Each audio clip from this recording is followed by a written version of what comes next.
Hi everybody, this is Jessica from Truth at Home, and today I have a little extra time out of my homeschool day to tell you about how I've been organizing our homeschool schedule in a way that is easy for me, being a mom of 9 children, and I have 8 of them who are homeschooling here at home with me. Well, let's not count the baby and the toddler and the preschooler necessarily, but I have the other children homeschooling, and there's a lot going on here at home, and I need to keep things simple and I need to make them sustainable.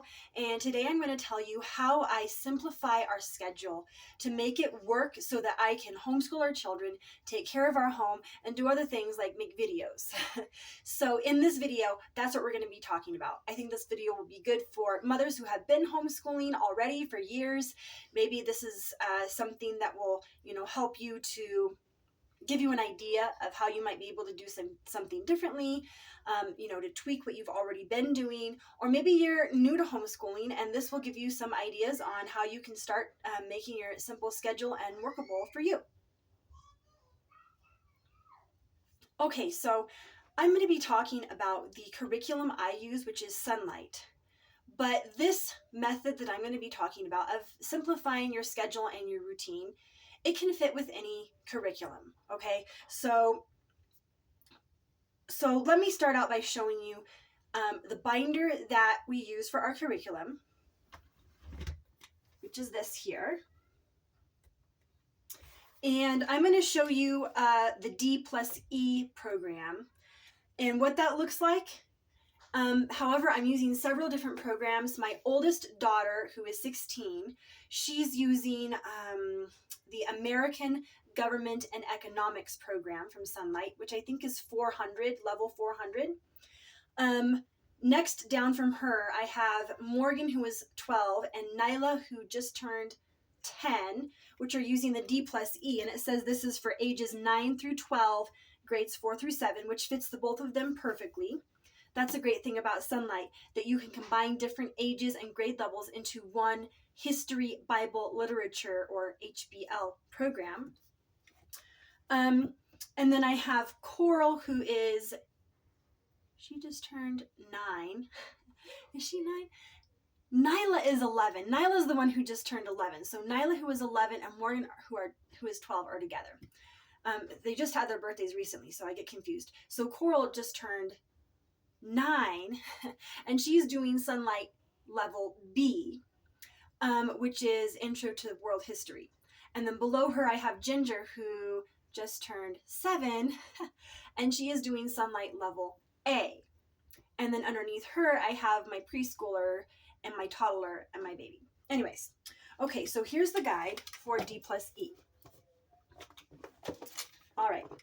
So what they have are these tabs on the side for each week, for a total of 36 weeks. So normally I would go to week 1, for example, and there would be a schedule, right? I actually took that out and I put it in a different binder, and I'll show you what that looks like. And then after the main schedule for the week, then you have notes that go with the week.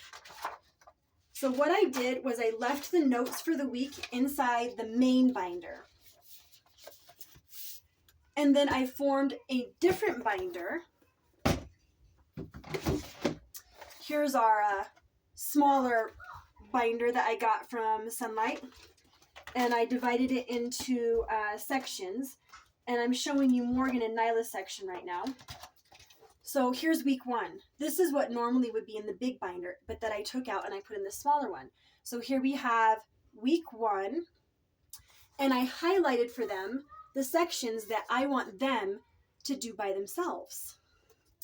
And then here's week 2, and it's only the schedule for the week. It's none of the notes. See that? And I'm having them follow along with this schedule and do the things that they're supposed to do every day. And I actually didn't start having them write out their initials, but then later on I realized how necessary that was. And as they finish a day, they write their initials over the top of it as they finish it. that really makes things a lot easier for me, because instead of me doing the reading with them, which is what I used to do, I used to think that I had to sit down with them and I had to either listen to them do the reading to me, and I would have them take turns doing the reading, or I would have to do the reading to them and they would listen, and then I would ask questions and so forth. And here's what happened. I realized that this was not sustainable and it wasn't even doable for me. Now, it might be doable for some people, but it wasn't doable for me. And Sonlight curriculum, they even say, this guide does not control you. You control the guide, And I realized, I was trying to follow along with the guide and the schedule that they had set up. I was trying to follow along with it, and I was letting that guide me, I was letting that be in control of me, whereas I needed to be in control of it, so I needed to make it fit our life, our needs. And that's really how you're supposed to use the guide anyways. That's how they intend it to be used. They give you a lot of options, but you as the teacher and the mother are in charge of how you're going to apply that, or not even apply it at all, to your own life. So I decided, you know what, it's too much for me. I can't read with my high schooler. I can't read with my children who are in the D plus E level, plus the B level, plus the A level, and take care of the preschooler and the baby and the toddler. I just can't do it. It's too much. So I thought to myself, how can I simplify this? The high schooler is already doing pretty much all her work on her own. I just check up on her now and then and see, how things are going, if she needs help. Usually she tells me if she needs help, It's the younger children who usually need more help. So I thought, how can I make this simpler on myself and on them? And I thought, why am I doing all the reading with them? Why can't I just have them follow along the schedule on their own? They're capable of it, and they can do the reading on their own. Either they can read out loud to each other, or they can just take turns reading the books, because it's, one set of books. I don't buy, double books for everybody. Because with the Sonlight program, it's, real literature. It isn't textbooks. So they have a lot of John Newbery Medal Prize winning books, and other books that have won other awards. And some of them haven't maybe won any awards, but they're just really good books.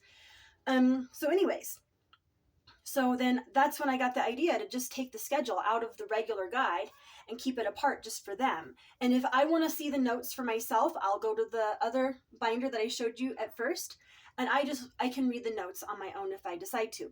I've already actually done this course before with my older two, so I'm pretty familiar with it, and I didn't feel like I needed to look at the notes any.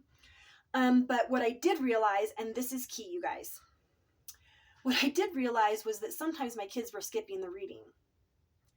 And I thought, okay, I can't always be there to watch them read and ask them questions about it. So how can I deal with this? And then I had the idea of having them write a summary of everything that they read. So out of their Bible reading, they're going to write a summary of what they read in Bible. Out of their history and geography reading, they're going to write a summary of what they read that day. It's usually only one, max 2 books for that. It's not too much. And then for their readers, they're going to write a summary of what they read in their reader. So that's Bible, history, and reader. And they write a summary for each of those 3 things. And usually it's only like one short paragraph of the things that stood out the most to them. So at the end of the day, I open up their notebook and I look at their summaries, and I can see that they've done their reading. And they do that every day. It's usually just one page in their notebook, one side of a page, and all 3 short paragraphs fit on that same page. Very simple, very easy to do. Now there was another thing that I had left. So they're doing their own Bible reading, their own history, and their own readers. But there's another thing that's left, which is the read alouds. And I thought, okay, how am I going to do that? Because I have read alouds for D plus E, read alouds for B, read alouds for A, preschool. That's a lot of books for me to be reading to my kids. And how am I going to have time for this? So what I did was I have a section here in the same gray binder. I have a section for read alouds. And what I did was I just wrote a list. Here's history. Actually, I think these aren't just the read alouds. I think some of them are they all read alouds? I think they are. Anyways, so here's History A, all the read alouds for that one. They're history books. So because children who are in A aren't really reading on their own, all the books are read alouds because the parent has to read the books with the child. So these are the main history books, but they're still read alouds because I have to read them to her. And here's all the other read aloud books. There aren't, straight history, but they might be like fun stories. And then here's extras, because since I bought her program, they updated it and they added some new books. And I've actually bought all these books, and I just call them Extras A. And then here is the book list that came with her program for Cultures, which is the program A, just so I can make sure that I'm keeping track of all the books that are supposed to be read in that program. And then we go on to Read Alouds B. This is all from the B program. And as I read them, you can see I've actually read a whole bunch of these already. I check them off. Here's Extras B, the extra books they added to the program since they updated it. And here's the B book list from the guide that I have. And then here's Read Alouds D plus E.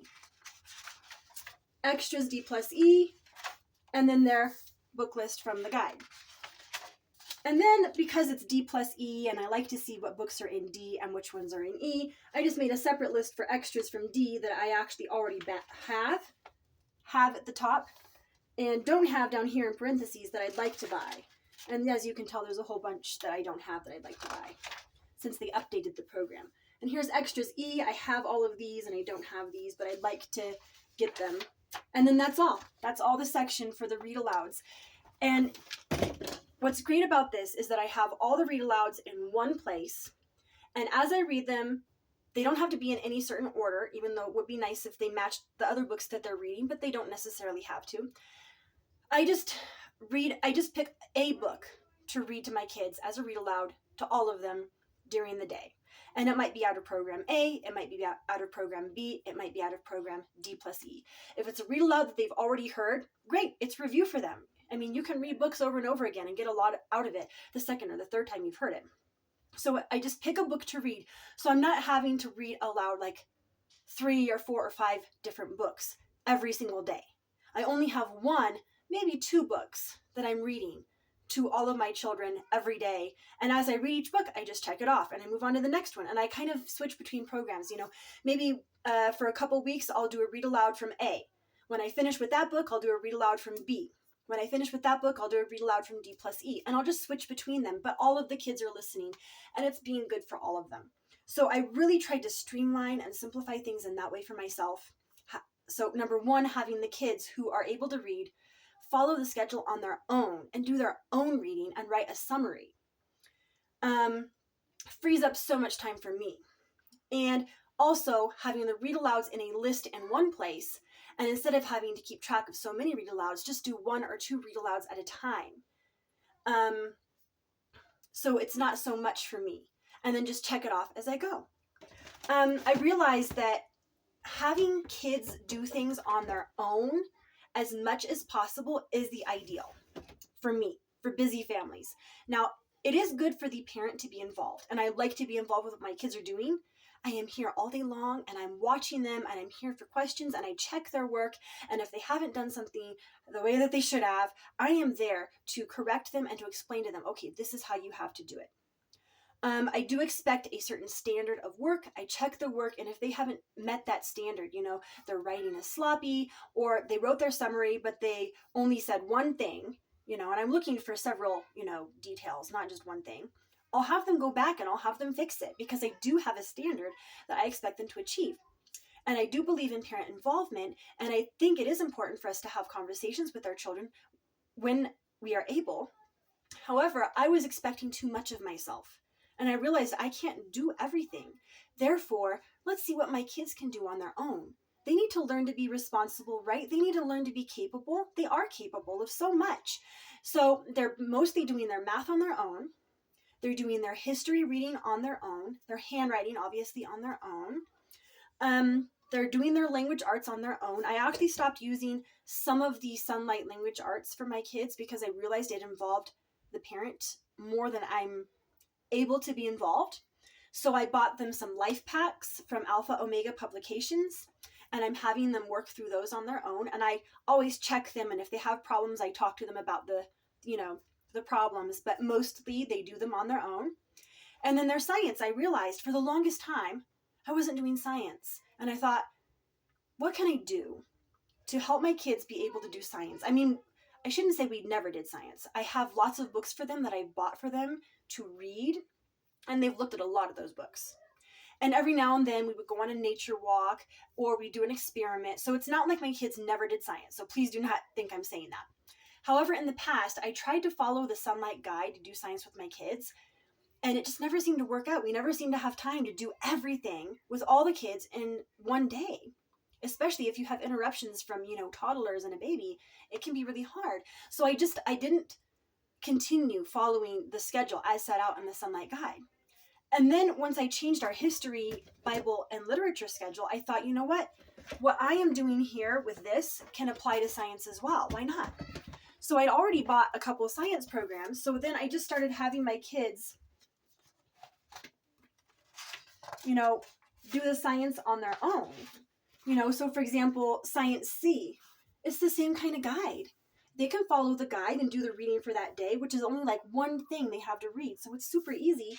And then there's an activity sheet that they do.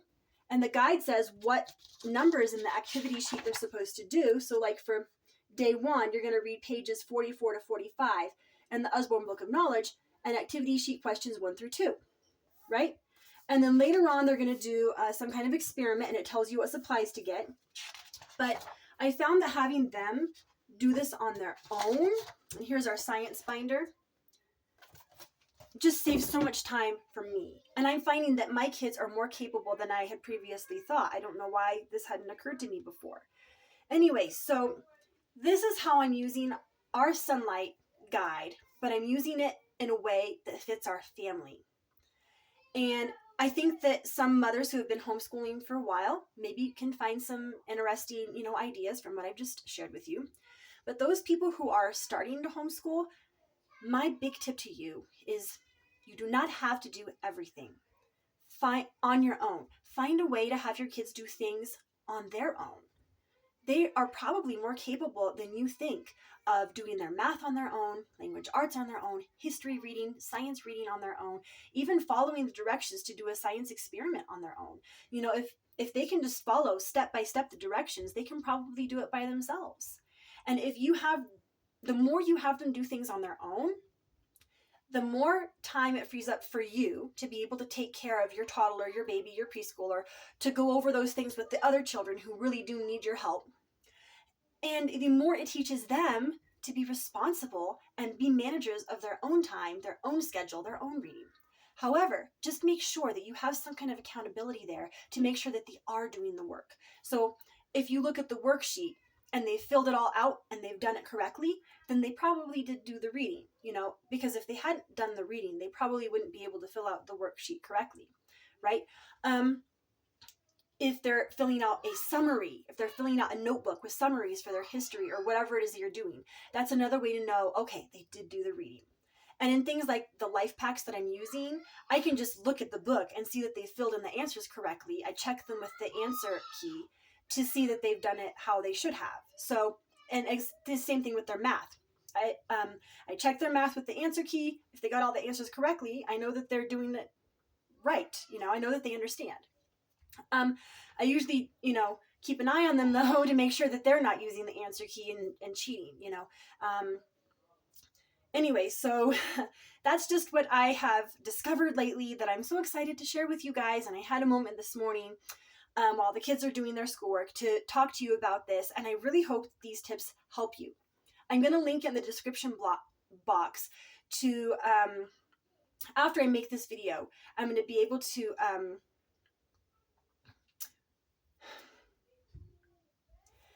I'm going to include a link in the description box to a blog article that I wrote to accompany this video for moms that are just starting out with homeschooling. And this post has some tips from things that I found out from my own homeschooling journey that I think personally could be a help to another homeschool mom who is just starting out.